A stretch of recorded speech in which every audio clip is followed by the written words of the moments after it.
Hello Year 5 and 6. So today I'm going to be reading The Hunter. So I'm going to read the blurb on the back before I start. So one day, while playing hunters in the hot, dry African bush, Jamina finds a baby elephant whimpering beside its dead mother.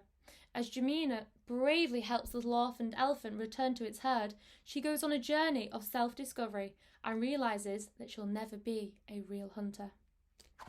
So let's go for it. In the early morning, Jamina went out with her grandfather to collect honey. They followed the honeybird far into the bush. "I want to see elephants," Jamina cried. "Grandfather, do you think we will?" "You'll be lucky," said the old man. "We don't see many now, not since the hunters came." "Hunters?" Jemima's eyes lit up. "I'm going to be a hunter." Jamima played hunters. She shot the mighty elephant. She tracked a rhino deep into the forest. She stalked a pride of lions. Then she turned back to look for her grandfather. But she had wandered too far into the bush, and the old man and the honeybird were nowhere to be seen. She called out, but there was silence. Then, far away on the wind, Jamina heard a sound, a sad and desperate cry that tugged at her heart. She held her breath and listened. Jamina looked up. Vultures hung high in the heavy noon heat, and all around she could sense was danger. "Never go alone into the bush," her parents had warned, but the sound was so mournful she couldn't help but follow. Further and further she went, until she came to a clearing. There she found a tiny elephant trying in vain to wake his mother. The hunters had been, and like Jamina, he was lost and afraid. "Don't cry, little one," she whispered. Jamima tilted her head to listen. Perhaps the rest of the herd was nearby, but all she could hear was the endless rasping of insects in the heat. She knew the baby would not survive alone. She could try to lead him home with her, and perhaps they would find his family on the way. But the baby was frightened. "I am not a hunter," she said softly. For a long time she spoke to the elephant until he grew calm and nuzzled her with his trunk. Jamima stood up and walked a few steps. The baby followed, tottering weakly in the blazing heat.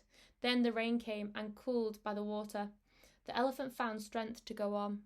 At times they slipped and struggled, but they kept on walking right through the storm. As the skies cleared, the baby grew excited, and for a moment Jamima thought she could hear elephants. But when she stopped to listen, there was only the whispering of the wind in the grass. For a long time, the elephant would not move. Then, sadly and silently, he carried on. "If you are lost," her grandfather had told her, "follow the afternoon herds. They will lead you to the river. Home is on the other side." It was a long time before Jamima and the elephant found the herd of zebra making its way across the plain. They travelled with the thirsty animals all through the hot afternoon. As the sun dipped low in the sky, they finally reached the river, but hidden eyes watched them from the water, and Jamima sensed danger there. "It's not safe to cross, little one," she said. "We must travel on." As Jamima turned, she thought she could see elephants on the horizon. She blinked and strained her eyes, but there were only acacia trees shimmering in the hazy heat. Jamima and the elephant set off again, but soon the baby began to slow down. "Just a little further," begged Jamima, but he was too tired to go on. As Jamima waited with him, she thought of her mother. If only she could call her. Soon people would worry. Soon they would come searching. The baby whimpered. She stroked him gently. He had no mother to call. "Listen," Jamima hushed the elephant. They could hear voices. "My parents," she thought. But the dark shadows in the distance were not her parents. "Poachers," she gasped under her breath. Now Jamima felt she was one of those hunted. She prayed that the baby would not whimper, but the elephant sensed evil and stayed as still as a stone until the danger passed. Darkness fell, and the whoops and howls of the night creatures sent a shiver down Jemima's spine. She hurtled close to the baby, then clung to him in fear as the deep and terrifying groan of something hungry sounded nearby. As Jamima waited to be hunted, the words of her grandfather came to her again. "If you are ever in danger," he had said, "never lose hope." So Jamima listened for her parents. She closed her eyes and wished for them. But instead, she saw elephants. Her mind was filled with the great herds of long ago.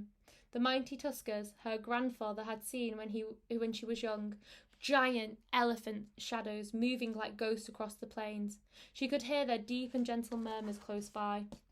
When she opened her eyes, there were elephants all around, as if she'd called them in her dream. Jemima wasn't frightened. "Take this little one," she said, "and keep him safe." By the first light of dawn, Jemima's mother found her sleeping in the grass.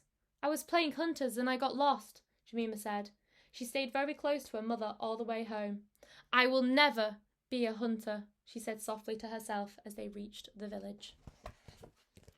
Over and out, Miss Davis.